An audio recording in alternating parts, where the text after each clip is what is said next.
golpe da égua. Teimoso como sempre, Joãozinho, quando queria alguma coisa, não media esforço para conseguir. Com 17 anos de idade, ele ficou sabendo de uma festa muito boa na cidade de Jacuí, onde violeiros famosos iriam se apresentar. Botou na cabeça que ia de qualquer maneira nessa festa e começou a arranjar um jeito de ir. A cavalo não seria possível, pois o único que possuía havia trocado por um violão. O pai, para infernizar o filho, disse para ele montado na viola. Mas Joãozinho não desanimava. A solução veio com um convite que fez aos amigos Vitor e Tião, filhos de um casal de beeiros de seu pai, que por sinal tinha uma irmã que morava num sítio próximo a Jacuí. Como não tinha um cavalo, resolveram ir a pé, atalhando por trilhas que Joãozinho garantiu aos dois que conhecia. Na sexta-feira, por volta da meia-noite, depois de comerem várias pamonhas, marcharam pelo caminho, levando cada um sua malinha de roupas e ainda várias pamonhas para serem devoradas durante a viagem. O caminho traçado por Joãozinho era o seguinte: iam ao bairro dos Gomes, de lá sairiam na Juruáia, depois em Areias, subiriam a Serra da Caipora, desceriam nos Alves, chegariam a São Pedro da União e depois Jacuí. A caminhada durante a noite foi tranquila. Chegaram a São Pedro por volta das 6 horas da manhã e resolveram dar uma descansada. Mas enquanto repousavam as pernas, Joãozinho sugeriu que fosse até uma venda para comprar uma garrafa de pinga e algumas fatias de mortandela. Os dois preocupados não estavam, mas foram logo convencidos. Na praça da cidade mesmo já começaram a mamar a danada e com a cabeça rodando ganhar novamente a estrada. Durante o percurso até Jacuí era tombo para todo lado e a viagem não rendeu o que queriam e só chegaram à casa da irmã por volta das 6 horas da tarde, bem calibrado. Depois de um bom banho de bacia, jantaram e foram para a cidade, onde estava acontecendo um baile animado por violeiros e sanfoneiros. A festa que Joãozinho queria ir seria no domingo à tarde. Os três passaram a noite dançando.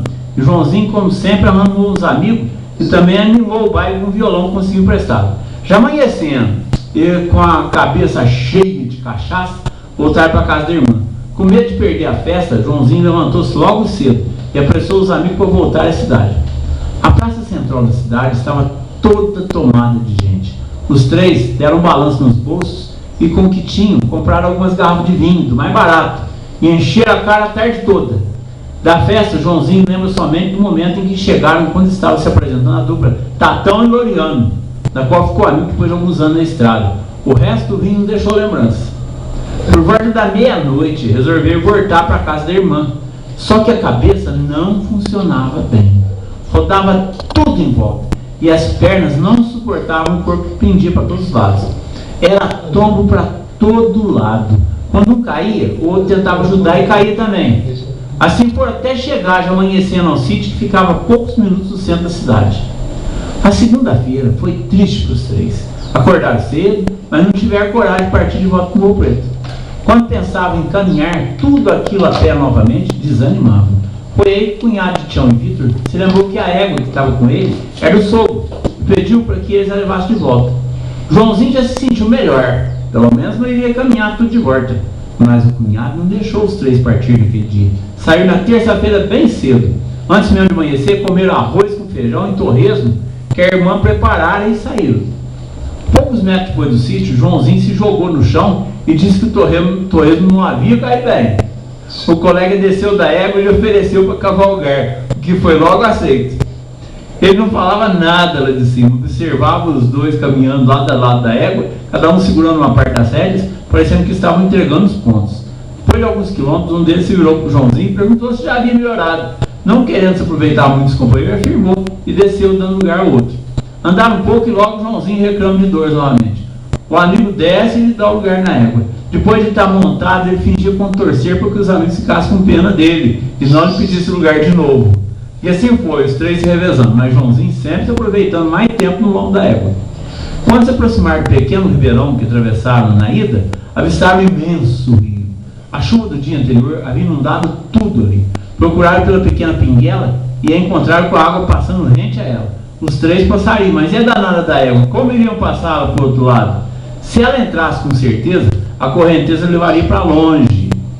Pensaram até que encontraram uma solução. Cortaram um enorme cipó e o amarraram no pescoço do animal. Joãozinho e Vitor atravessaram pela pinguela segurando o cipó e levaram a ponta dele até outra margem. Tião ficou do outro lado e iria tentar empurrá-lo e ao mesmo tempo segurá-lo para que a água não levasse o animal. Depois de quase uma hora de luta com a água, o animal conseguiu chegar próximo ao barranco do lado oposto, mas quando tentou levar as patas para subir, o arreio com os bacheiros foi para dentro do rio, afundando logo em seguida. Tião e Vitor disseram que não podiam perder o arreamento do pai, mas ninguém queria entrar naquela correnteza. Como Tião já estava molhado, Joãozinho sugeriu que ele tentasse mergulhar para localizar as tralhas no fundo do rio. Depois de várias tentativas, ele conseguiu recuperar o arreio, mas os bacheiros foram levados pelas águas e sem ele não poderia colocar o arreio na égua. Joãozinho ficou oriçado, pois além de caminhar, teria de carregar o arreio. Não teve outro jeito, pois ninguém queria dar uma roupa para colocar debaixo do arreio para proteger a anca da égua.